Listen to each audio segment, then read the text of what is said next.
বাবা বা মা মারা যাওয়ার পর ভাইয়েরা বোনদেরকে সম্পত্তি থেকে ভাগ দিতে চায় না। এরকম ঘটনা আমাদের সমাজে প্রায় দেখা যায়। অধিকাংশ ক্ষেত্রেই বোনদের সম্পত্তির অংশ দিতে যেয়ে ভাইদের একটু অনীহা থাকে। বাবা বা মায়ের সম্পত্তি শুধু ছেলেরা নিজেরাই ভোগ করবে, বোনদের দেবে না, এটা আইনসম্মত নয়। বাবা বা মায়ের রেখে যাওয়া সম্পত্তিতে ছেলে এবং মেয়ের উভয়ের অধিকার রয়েছে। উভয়েই এই সম্পত্তির প্রাপ্য হবেন। কোনো অবস্থাতেই ভাইয়েরা বাবা বা মায়ের সম্পত্তি থেকে বোনদের বঞ্চিত করতে পারেন না। পবিত্র কোরআনে মহান আল্লাহ তাআলা বলেন, আত্মীয় স্বজনকে তার অধিকার দিয়ে দাও। সূরা বনী ইসরাইল আয়াত 26। কিন্তু বড়ই আফসোস ও পরিতাপের বিষয় হলো, আমাদের সমাজে ভাইয়েরা ছলে বলে কৌশলে বোনদের প্রাপ্য থেকে তাদের বঞ্চিত করে। পরিস্থিতি এতটাই ভয়াবহ যে ভাইয়ের কাছ থেকে প্রাপ্য অর্থ সম্পদ নেওয়াকে সমাজের চোখে অপরাধ হিসেবে দেখা হয়। অথচ রাসূল সাল্লাল্লাহু আলাইহি সাল্লাম বলেছেন, যে ব্যক্তি কারো উত্তরাধিকার সম্পত্তি গ্রাস করে, অন্য বর্ণনা মতে যে ব্যক্তি কারো উত্তরাধিকারী সম্পত্তি নিয়ে পলায়ন করে, আল্লাহ তাকে জান্নাতের অংশ থেকে বঞ্চিত করবেন। ইবনে মাজাহ ও মেশকাত। অতএব বোনদেরকে সম্পত্তি থেকে কোনো অবস্থাতেই বঞ্চিত করা যাবে না।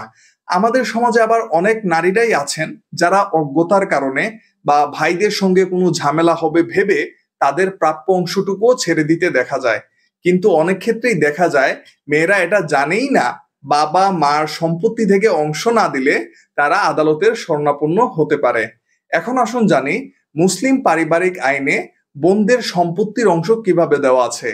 মুসলিম পারিবারিক আইনে বাবা বা মা মারা গেলে মৃত ব্যক্তির যদি ছেলে এবং মেয়ে উভয়ই থাকে, তাহলে রেখে যাওয়া সম্পত্তিতে প্রত্যেক ছেলে যা পাবে মেয়ে তার অর্ধেক পাবে। অর্থাৎ বাবা বা মায়ের সম্পত্তিতে 2:1 অনুপাতিক হারে ছেলে ও মেয়েদের মধ্যে ভাগ করা হবে।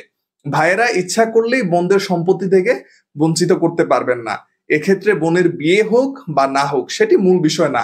অনেকেই মনে করেন যেহেতু বোনেরা অন্যের সংসারে চলে গেছে, তাই মা বাবার সম্পত্তিতে তাদের আর কিসের ভাগ। এটা মোটেও ঠিক না। তারপরেও বলি, যদি ভাইয়েরা বোনদের বাবা মায়ের সম্পত্তি থেকে বঞ্চিত করে বা কম দিতে চায়, সেক্ষেত্রে বোনদের করণীয় কি? প্রিয় দর্শক, এক্ষেত্রে বোনেরা প্রথমে আলোচনার মাধ্যমে আপোষের মাধ্যমে বিষয়টি নিষ্পত্তি করার চেষ্টা করবে। যদি আপোষের মাধ্যমে ভাইয়েরা বোনদের সম্পত্তি দিতে না চায় কিংবা বোনদের সম্পত্তি কম দিতে চায়, তাহলে বোনেরা দেওয়ানি আদালতে আশ্রয় নিতে পারে। এক্ষেত্রে বঞ্চিত বোনেরা বাটোয়ারা বা বন্টনের মোকদ্দমা দায়ের করতে পারেন। মোকদ্দমা দায়ের করার ক্ষেত্রে অবশ্যই দেখতে হবে যে আপনি যে আইনজীবীর মাধ্যমে মামলাটি করাচ্ছেন তিনি যেন অভিজ্ঞতা সম্পন্ন হয়। কোনো যৌথ সম্পত্তি নিয়ে বিরোধ দেখা দিলেও কে কতটুকু অংশ পাবে তা আদালতের মাধ্যমে নির্ধারণের জন্য বাটোয়ারা মামলা করতে হয়। সাধারণত বিরোধ দেখা দেওয়ার 6 বছরের মধ্যে এই মামলা করতে হয়।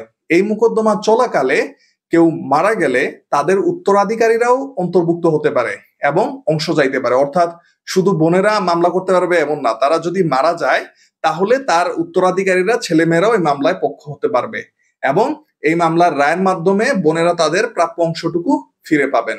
এ মামলায় 2 বার ডিক্রি হয়। প্রাথমিক ডিক্রি হওয়ার পর বা আগে নির্ধারিত সময়ে নিজেদের মধ্যে আপোষ মীমাংসা করে নেওয়ার সুযোগ আছে। আশা করি সবাই বুঝতে পারছেন। জমিজমা সংক্রান্ত যে কোনো সমস্যার সমাধান পেতে আমাদের সাথেই থাকুন এবং ইউটিউবের হয়ে থাকলে সাবস্ক্রাইব করে বেল বাটনটি প্রেস করে দিন। আসসালামু আলাইকুম।